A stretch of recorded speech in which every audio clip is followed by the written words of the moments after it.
Hey guys, what's going on? I'm Hunter. Welcome back for Game 3 between IdrA. He's going to be the green Zerg player at the 9 o'clock position. IdrA is a very macro-oriented Zerg player. He's really solid in the mid and late game.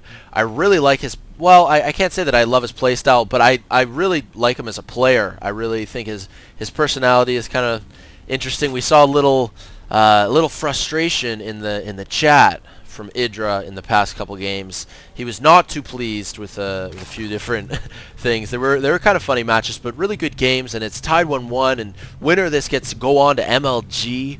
I think the tournament's like next weekend or something. So, you know, there's a lot of money on the line and pride. This is the bread and butter for these guys, really. This is how they make their living, sort of, and I mean, these tournaments are so important to them. So a lot on the line. Let's see what these players choose to go for.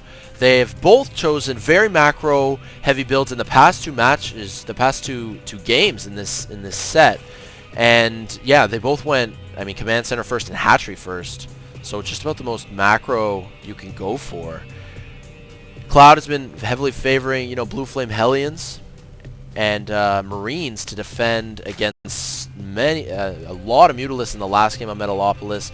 So I'm wondering sort of what these guys are going to try. This is Terminus Re, which is a remake of a StarCraft Brood War map, Peaks of Bigdu, I believe it is.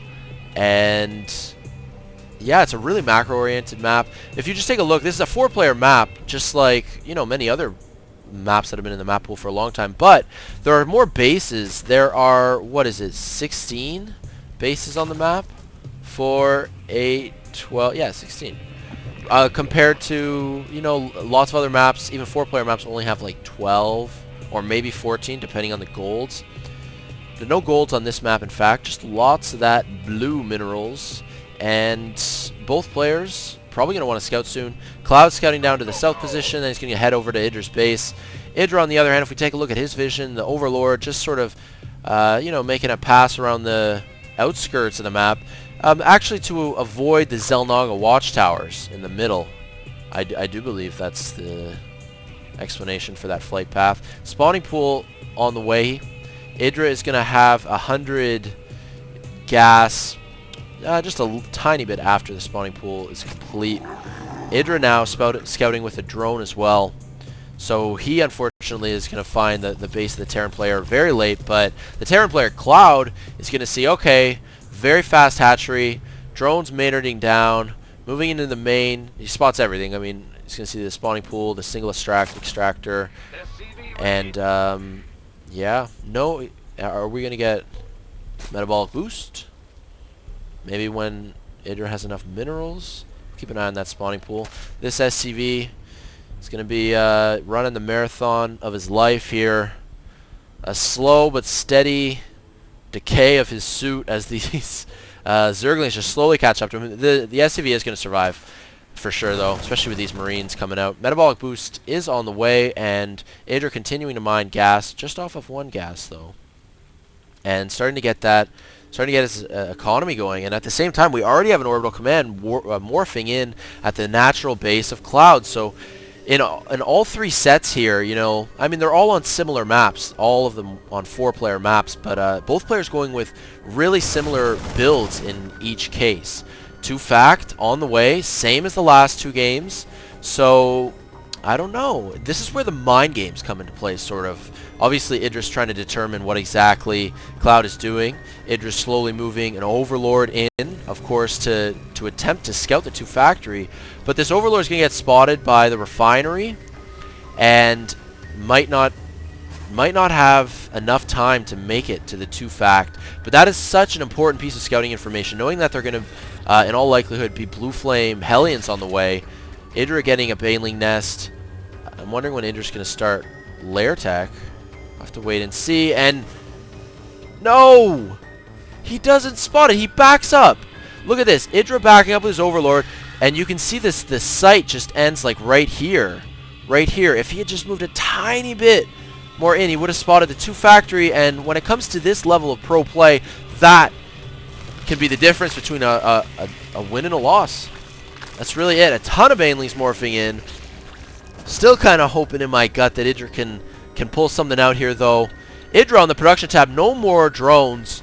Just going to be pumping out a ton of attacking units, morphing in lots of banelings. Let's take a look at the units tab. 13 banelings, 19 speedlings. So he's going to baneling bust the front, and he only needs to take out one barracks, and I'm not sure if there's going to be enough Marines in here to deal with it.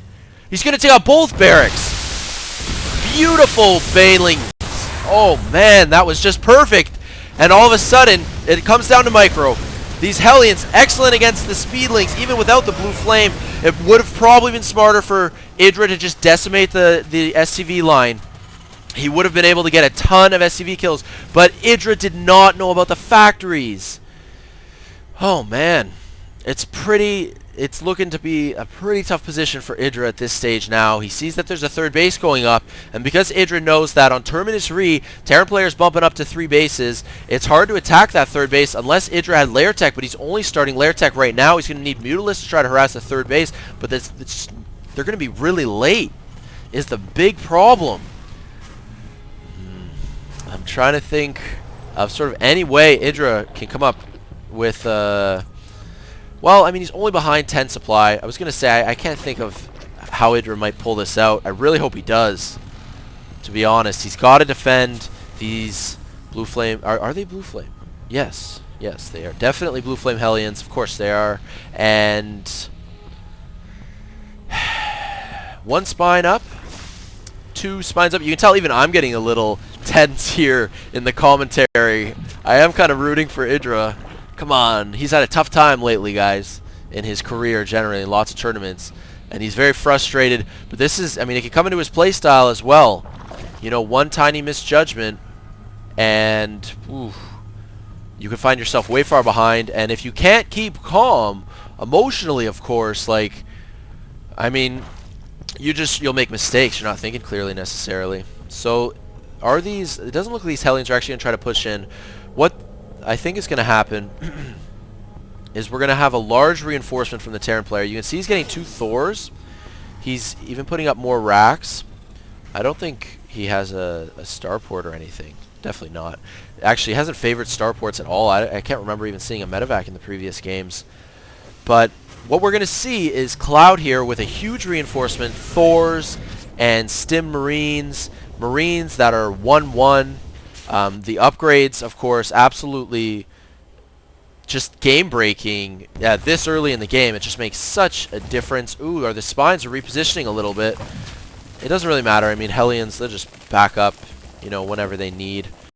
Let's take a look, actually, at the Harvester count. IdrA ahead on drones. But you know what, guys? IdrA is rarely behind in drones. He is just such a macro Zerg, such a passive Zerg.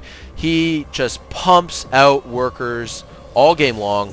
And at this stage, with the units lost, really is the large factor here, I do believe.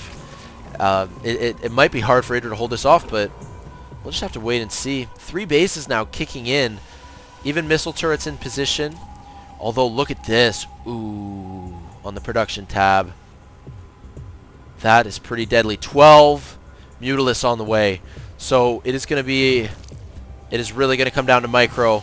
Look at these timings. The 14 Mutalisks are just all popping out from the hatcheries. Mutalisks are flocking, and they're getting ready to fend off this devastating attack. The Blue Flame Hellions, of course, excellent against the light units on the ground, like the Speedlings. Stim Marines, and then the Thors. The Thors do the splash damage against Mutalisks. So IdrA needs to keep his Mutalisks unclumped. Thors have very long range as well. You got to be careful with those mutas, IdrA. Let's see if IdrA can hold this off. An Overlord going down, and it's just going to look like a slow push as you see the siege tanks are up and running. Siege tanks, Thors, Stim Marines, Hellions. A well-balanced army, and one that's going to be very difficult to deal with. No. No, IdrA's not going to win. I can't imagine... I can't imagine with this many reinforcing units. Hello, marching parade of Terran units. I just don't think it's going to be enough. Although IdrA's got fairly decent income. Let's take a look at the army tab. Terran is still only up by like 30. I mean, yeah, that's hugely significant, but that's not the end of the world. But that's it. It says replay complete, but it Did it even like say IdrA has left the game or ClouD is victorious? I didn't even see that. I don't think it did. But IdrA's knocked out. It doesn't look like he's going to be in the MLG tournament. That's very disappointing for me. I was hoping to see him play, but IdrA's just had a tough time lately for sure, and he loses this one. A best of 3, an exciting match, back and forth. Really enjoyed casting this one for you guys. So look forward to more, you know, best of 3 series or just matches or other kinds of videos, because I have some more creative ideas for videos I can bring to you guys. Hopefully you will like them. So stay tuned for more. Okay, thanks for watching, guys. Peace out.